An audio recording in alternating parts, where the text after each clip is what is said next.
నిలదీసినాన మన చైర్మన్ సాబ్ మాట్లాడింది ఏదైతే ఉన్నదో అది అవాస్తవమని ఈరోజు నేను నిరూపించడానికి మరొకసారి నా యొక్క వార్డు నేను విచ్చేసి ఉన్నాను. ఇదిగో నన్ను ప్రేమించి నన్ను దేవుడు ఆశీర్వదిస్తే ప్రజలు దీవిస్తే ఈరోజు మా భార్య కౌన్సిలర్ గెలిచింది. ప్రజలకు సేవ చేయడానికి మేము నిజాయితీగా మేము ఉన్నప్పుడు చైర్మన్ సాబ్ ఏం మాట్లాడింది తెలుసా? ఎస్డీ పైపులు 25 ఇచ్చిందని చెప్పిండు.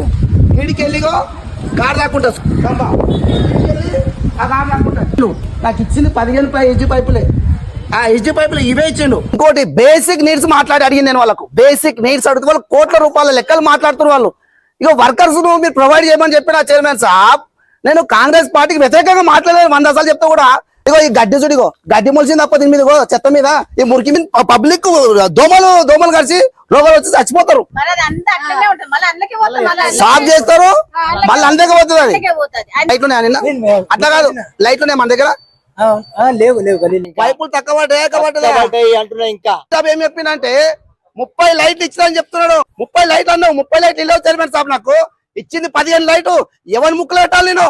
ఎవరిని సేవ చేయాలి? 400 స్తంభాలు ఉంటే నువ్వు ఇచ్చింది 15 మాత్రమే. ఓ పెద్ద మనిషి నువ్వు ఎన్ని నెలలైనా కడబట్టి ఈ లైట్ కోసం 2 నెలల నుంచి చదువుతున్నాడు. చైర్మన్ సాబ్ నేను ఎత్తి కొట్టుకోవాలి. నాకు దేవుడు ఆస్వాదించిండు, ప్రజలు ఓట్లు వేసిన గెలిపించారు చైర్మన్ సాబ్.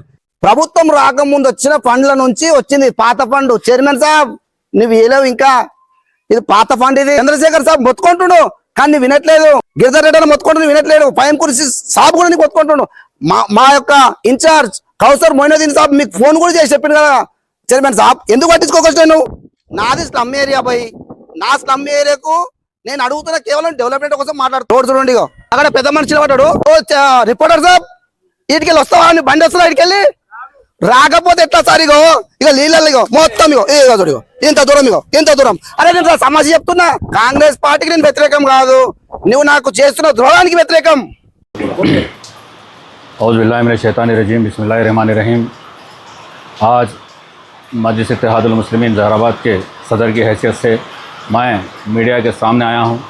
उसकी वजह यही है कि कल जो ज़हराबाद बल्दिया के सामने हमारे नुमाइंदा कौंसलर और कौंसलर सूर्यापेट सोनामा और हमारे नुमाइंदा कौंसलर सोनी इरमिया साहब ने जो डिमांड किए थे चेयरमैन साहब से, जो प्रपोजल्स कामों का लगाए थे वार्ड नंबर 8 के रामनगर के कामों के लिए, लेकिन उसमें ताख़ीर करते हुए चेयरमैन साहब ने बहुत ही दिल बर्दाश्ता होकर हमारे नुमाइंदा कौंसलर सोनी इरमिया साहब ने अपनी ही चप्पल निकाल कर अपने गाल पर मार लिए।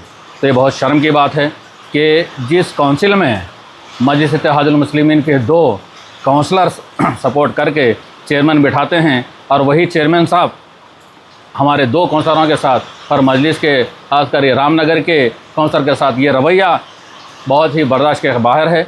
और इस बात को हमने हमारे कौमी सदर बैरिस्टर असदुद्दीन साहब तक भी पहुंचाया है और हमारे ज़िले इंचार्ज जनाब कौसर मोइनुद्दीन साहब को भी ये बात बताई है। और जब एक काउंसिल का मेंबर, एक काउंसलर अपनी डिमांड रखता है, अपना प्रपोज़ल काउंसिल के अंदर रखता है, तो उसके ज़िम्मेदार या तो चेयरमैन होना चाहिए या तो कमिश्नर होना चाहिए। लेकिन उस प्रेस मीट के बाद जब चेयरमैन साहब ने काउंटर प्रेस मीट लगाई तो बहुत अफसोस के साथ ये कहना पड़ रहा है कि आप काउंसिल के बाहर के लोगों को बाजू बिठाकर हमारे काउंसलर साहब का जो काउंटर दिए हैं वो बिल्कुल ही कानून के ख़िलाफ़ है। और आप अगर काउंसलर कांग्रेस के वर्कर की हैसियत से अगर देते तो बहुत खूब था, लेकिन एक चेयरमैन की हैसियत से आपने जो कल प्रेस मीट दी है वो काबिल कबूल नहीं है। और हम यही डिमांड करते हैं मजलिस इत्तेहादुल मुस्लिमीन ज़हराबाद की जानिब से कि ज़हराबाद के बल्दिया का चेयरमैन जो बैठा है वो मजलिस की मरहून मिन्नत है। मजलिस अगर 2 काउंसलर्स अगर चेयरमैन को सपोर्ट नहीं करती तो क्या मजलिस ज़हराबाद के अंदर कांग्रेस पार्टी मजलिस का चेयरमैन बना सकती थी? बिल्कुल नहीं। हमारे कौमी सदर बैरिस्टर असदुद्दीन ओवैसी साहब और हमारे ज़िले इंचार्ज जनाब कौसर मोइनुद्दीन साहब ने डेवलपमेंट को तरजीह दी। जबकि हम डिमांड कर सकते थे, चेयरमैन ले सकते थे, वाइस चेयरमैन ले सकते थे, लेकिन वो ओहदों को भी कुर्बानी देकर हमारे काउंसलरों ने आपको चेयरमैन बनाया और आप उसी काउंसलरों के साथ ये जो रवैया सौतेला सलूक अख्तियार कर रहे हैं ये काबिल कबूल नहीं है।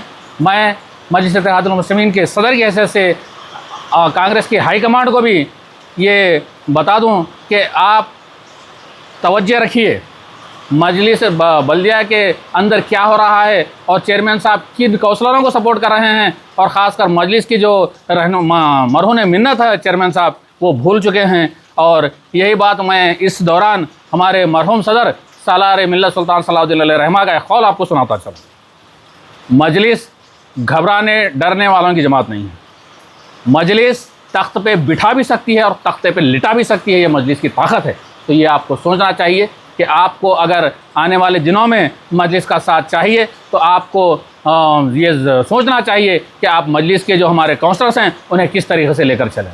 हम ये डिमांड करते हैं मजलिस की जानिब से कि जिस तरीके से आप अपने काउंसलर्स को जो चीज़ मुहैया कर रहे हैं वार्ड वाइज, उसके ज़रिए हमारे काउंसलरों को भी उससे ज़्यादा होना चाहिए, लेकिन हम डिमांड नहीं कर रहे, उसी के लेवल पे होना चाहिए। लेकिन आपकी नज़रअंदाजी ये बयान करती है कि मजलिस मुखालिफ आप चल रहे हैं, ये रवैया आपका ठीक नहीं है, आपके रवैये को आप तब्दील कीजिए।